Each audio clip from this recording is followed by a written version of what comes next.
சிவகங்கை மாவட்டம் சிங்கமுனரி அருகே கல்குவாரியை மூட வலியுறுத்தி 500க்கும் மேற்பட்ட கிராம மக்கள் சாலை மறியல் போராட்டத்தில் ஈடுபட்டிருக்கிறார்கள். நாங்க தண்ணி இல்லாம ஒவ்வொரு நாளும் வாழ முடியல. 8 குவாரிகள், 4 கிரசர்கள்.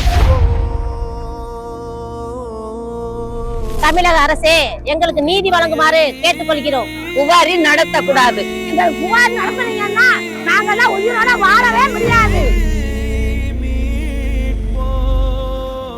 காசு பணம் இல்லாதவெல்லாம் சாகோடியாவே.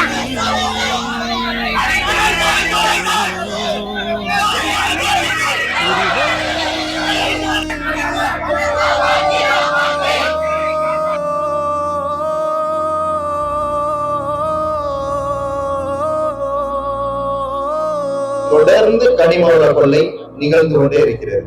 யார் வச்சது ஓ சட்டமடா, இங்க வாழ்வென்பது சாவென்பது நிலம் மட்டுமடா.